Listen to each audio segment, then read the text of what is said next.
It's a vote that the Democrats seem to want to duck, to dodge, and to distance themselves from. And the interesting part of this is that when it was first announced we were going to vote on this, Chuck Schumer said, bring it on. He was happy to have this discussion and this vote.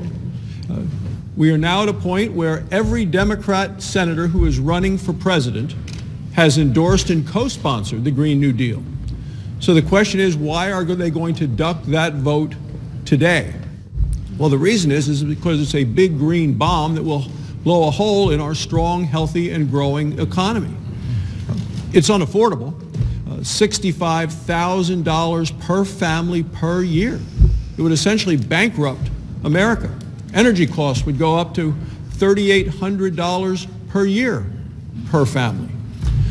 It's unworkable, doesn't accomplish what they want it to accomplish. When you talk about increasing renewables, which is important, only 8% of the energy that we use in this country comes from wind and solar.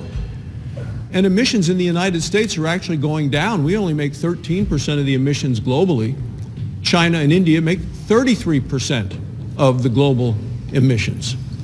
And it remains to be very unpopular. Even the AFL-CIO has said they're against it because of the impact that it would have on their workers, the hardworking families of America. This proposal and so much of this really sharp left turn that the Democrats running for president have taken is one that's so far outside the American mainstream that it's scary. So it's no surprise that the Democrats today are afraid to cast a vote for something they've already supported, already endorsed, and already co-sponsored, which is the Green New Deal.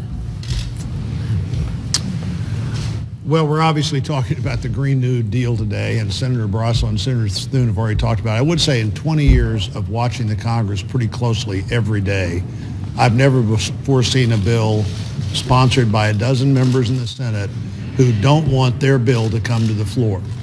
I've been in plenty of discussions when people said, please bring my bill to the floor, whether it can pass or not. I'd love to see it at least debated, give me a chance to defend it. I have never before seen members of the Congress say, don't vote on my bill. But that's what we're going to do today. And I did have a chance to read it last week, and I now understand why they don't want to vote on their bill. Thank you. As we're talking about the Green New Deal, this is the time of year in Iowa that we normally do start to see a little bit of green popping up. But unfortunately, as the leader mentioned, we did have a number of devastating storm events that came through the Midwest. And right now in Iowa, we are experiencing some devastating floods. So I do want to thank the President and the Vice President for putting the attention towards a number of these devastating events and supporting the people through the Midwest. And so we have seen about $1.6 billion of damage in Iowa alone. And in 3 of our counties, Pottawatomie County, Mills County, Fremont County, they're receiving the brunt of the floodwaters. Down in Fremont County, $7 million of loss for grain alone. We have grain bins that were blown apart and grain spread from the floodwaters. Devastating losses, again, I can't say that too many times. But again, we'll have to go back, readdress some of the issues that the flood has brought, including the levees that were damaged. Every levee south of Council Bluffs has been compromised. And so we'll have to work with the Corps of Engineers, U.S. Army Corps of Engineers, to one, understand why we are seeing river management slip away and what we are going to do to recover those levees. So again, a very bad situation for the folks in the Midwest. I'd like to turn very briefly again to a different issue, and that's Women's History Month. And we are continuing to work on some issues that are very important to women. First and foremost important to me is the Violence Against Women Act and getting that reauthorized. So I'm working with the ranking member on Judiciary, Senator Dianne Feinstein, to modernize and reauthorize this act.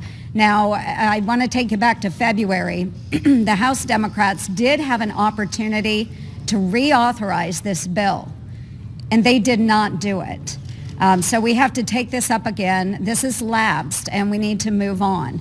So working in a bipartisan manner here in the Senate, we will put forward a solid bill that our folks can get behind. But again, so very important for women and survivors of domestic violence as well as sexual abuse. So great way to cap off our Women's History Month is by promoting the types of activities that will truly support and empower women.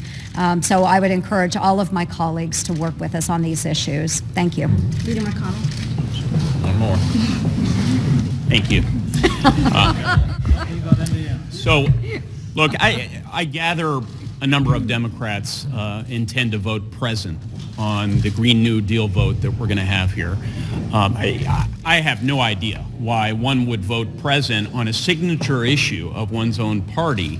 Perhaps it's because so many Democrat colleagues understand that this will have a devastating impact on our economy and on our very way of life. Perhaps it's because a number of my colleagues are stuck between the far left wing of their party on one hand and the stark reality that this will hurt families on the other. But whatever reasons they might have for voting present on the signature issue of the Democratic Party, this is clear. Republicans are going to stand firm for American families. Republicans are going to oppose this effort to undermine Medicare. Republicans will make sure that your taxes are not doubled. And Republicans will make sure that we're not going to see an increase in taxes of up to $65,000 per household per year. I think the American people deserve no less. Thank you. Leader McConnell. You were critical earlier. You're first. Go ahead. That's fine. You've been highly critical of the Green New Deal, but this is clearly not something that's being dismissed by young people in your state, some of them sleeping outside of your office in support of this. I'm wondering, do you believe in climate change, and do you believe that humans are contributing to a warming global? I do. The question is, how do you address it? John Barrasso is chairman of the Environment Committee, and he's pointed out repeatedly that the way to do this, consistent with American values and American capitalism, is through technology and innovation. And there's no question that that's the way to get the result, not to shut down your economy, throw people out of work, make people reconstruct their homes, get out of their cars. You get the whole drift here. This is nonsense. And if you're going to sign on to nonsense, you ought to have to vote for nonsense. So we're going to give them an opportunity this afternoon. Yeah. McConnell, thank you.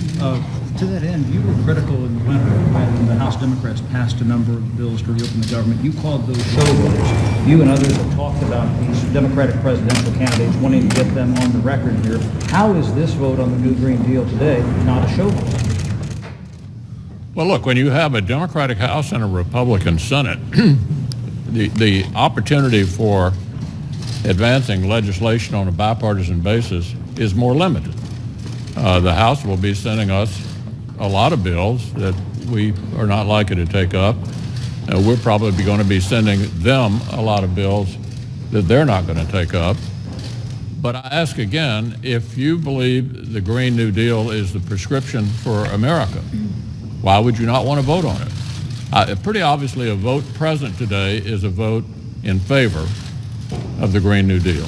If there are any Democrats who want to come out against the Green New Deal, they'll have an opportunity to do that today. I understand Senator Manchin will. He may be a man alone, but we'll find out. Ed? Do you support Judiciary Committee Chairman Lindsey Graham's push to investigate all the other elements of what led up to the Mueller report and what went under in the 2016 campaign? Well, I think Senator... And why not allow a vote on legislation that would call for the full release of the Mueller report? You guys blocked it yesterday. Well, with regard to the Mueller report, there are two things the Attorney General will have to grapple with. Classified information and innocent people's reputations. And I think we ought to give him an opportunity to continue his work. He's done it in a very deliberate fashion, but throwing innocent people under the bus and throwing open classified records doesn't strike me as a good idea. And I trust him to begin to go through this. I hope he'll be as transparent as he possibly can. And at that point, maybe it's the appropriate time to discuss whether we think it is a good idea to throw innocent people under the bus and to release classified information, but not yet. He's going to still be providing additional report or reports that will tell us more of the things that we all want to learn about. What about Chairman Graham's ideas? Well, I think Senator Graham has raised a legitimate question. And the Inspector General and the Justice Department has apparently been looking at some of this misbehavior. And I think it's not inappropriate for the chairman of the Judiciary Committee with jurisdiction over the Justice Department to investigate possible misbehavior. Certainly the House is not going to miss an opportunity in the coming months to look at what they perceive to be things that require oversight. The Senate's involved in the oversight business just like the House is. Mr. Just to be clear, do you believe that the Mueller report should be released? And this is a non-binding measure. Why not let your members who are calling for its release at least get on the record here? Yeah. Maybe I'll say it again. I think the Attorney General is in the process of looking at how much to release. He's already indicated he wants as much as possible to be released. But at some point here, we may have to make a decision whether we think it's a good idea to throw innocent people who have not been charged under the bus and to throw open classified information that may compromise other efforts that we're involved in. So it's premature to decide what we're looking for here. He's already indicated he wants to be as open as possible. I trust him to do that. If at the end there are questions, that'll be a good time to look at it. Thank you.